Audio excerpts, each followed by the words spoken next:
5 নং ওয়ার্ডের প্রত্যেকটা মানুষের সাথে আমার রক্তের সম্পর্ক। এর কারণ আপনারা হয়তো ভুলে গেছেন যে মেঘনা নদীর ক্রল গ্রাসে যখন কাজীকান্দি খলিফাকান্দি এখন কান্দি নদী গর্ভায় বিলীন হয়ে যায়, তখন আপনারা এই চরবরিবিনী ইউনিয়নের বিভিন্ন আনাচে কানাচে বসবাস শুরু করেন। এর মধ্যে প্রধানত এই 5 নং ওয়ার্ডেই বেশিরভাগ লোক বসবাস শুরু করেন। আপনারা হয়তো জানেন না, আপনারা হয়তো ভাবেন যে আমি চরবরিবি বাজারের একজন বাসিন্দা, মূলত তা না। আমার জন্মস্থান হইল সাবেক কাজীকান্দি। আমার জন্ম মেঘনা নদীর ভাঙ্গনের পরে আমরা চরবরিবি বাজারে আমাদের ঘর ছিল, তার পিছনে বাড়ি করে আমরা সেখানে বসবাস করি। প্রিয় এলাকাবাসী, আপনারা এই 5 নং ওয়ার্ডের বাসী আপনারা যে কোনো প্রয়োজনে যে কোনো সময়, সেটা দিনও বুঝি না, রাতের অন্ধকার বুঝি না, যখনই যে কোনো প্রয়োজনে আমার কাছে যাবেন, আমি আপনাদের জন্য আপনাদের পাশে দাঁড়াবো। আপনারা জানেন যে মেঘনা নদী ভাঙ্গনের পরে এই আমাদের চরবরিবির প্রায় 13টি গ্রাম নদীগর্ভে বিলীন হয়েছে। এই নদীগর্ভে বিলীনের পরে আমাদের এই জমিনগুলো ইতিমধ্যে বেশি চর পড়েছে। আমরা যারা পূর্বে এই জমির মালিক ছিলাম, আমরা সেখানে বসতি স্থাপন করতেছি, চাষাবাদ করতেছি, কিন্তু আমরা শুনলাম কিছুদিন পূর্বে দৈনিক কিছু ব্যক্তিবর্গ ছত্রছায়ায় সরকারি প্রশাসন আমাদের এই সম্পদগুলা সরকারি তালিকাভুক্ত করে খাস জমির স্বীকৃতি দেওয়ার সম্ভাবনা উপস্থাপন করছেন। তাই আমি আপনাদেরকে উদাত্ত আহ্বান জানাচ্ছি, আগামী কাল থেকে আমাদের তাদের বিরুদ্ধে সংগ্রাম শুরু হবে। আপনারা যারা এই কাজীকান্দি খলিফাকান্দি এবং ওই অঞ্চলের বসতি আগের জমির মালিক ছিলেন, আপনারা আপনাদের পর্চা নিয়ে ইউনিয়ন পরিষদে যাবেন, আমি আপনাদের পাশে থাকবো। আমরা ভূমি অফিসের যিনি তহসিলদার আছেন তাকে বিনয় করব আপনারা খাজনা নেওয়ার জন্য, এবং উনি যদি আমাদের খাজনা নিতে ব্যর্থ হন, তাইলে আমরা যে ছিলেন যিনি হাঞ্চর উপজেলার দায়িত্বে আছেন তিনি তার কাছে যাব।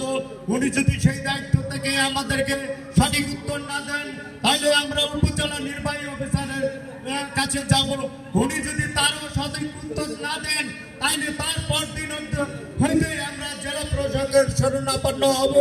আমরা মানববন্ধন সৃষ্টি করব। আমরা আমাদের পৈতৃক অধিকার ফিরিয়ে আনার জন্য যা কিছু করণের জন্য দরকার হয় আমরা তাই করব। প্রয়োজন বোধে আমরা আদালতে মামলা করে আমরা আমাদের সেই পৈতৃক সম্পত্তি উদ্ধার করব।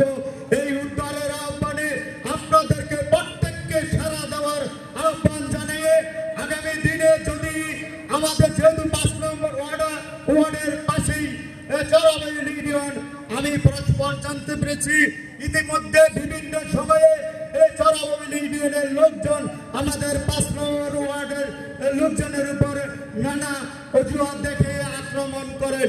আমি আজকে এই জনসভায় এই যৌথ সভা থেকে উদাত্ত আহ্বান জানাচ্ছি, আমরা পাশাপাশি ইউনিয়নে বসবাসরত সকল নাগরিক, এই বাংলাদেশের নাগরিক, আমরা শান্তিপূর্ণভাবে বসবাস করতে চাই। কেউ আমাদেরকে বিশৃঙ্খলা সৃষ্টি করবেন না, আমাদের এই মা বোনের ইজ্জত নিয়ে কেউ খেলাধুলা করবেন না। আমরা আমাদের যদি 5 নং ওয়ার্ড বা আশেপাশের ওয়ার্ডের মানুষ যদি আপনাদের সাথে কোনো অন্যায় অত্যাচার করে, যেহেতু আমি বর্তমান বাংলাদেশ জাতীয়তাবাদী দল বিএনপির চরবরিবি ইউনিয়নের সভাপতির দায়িত্ব আছি, আপনারা আমাদের কাছে তাদের বিরুদ্ধে অভিযোগ নিয়ে আসবেন।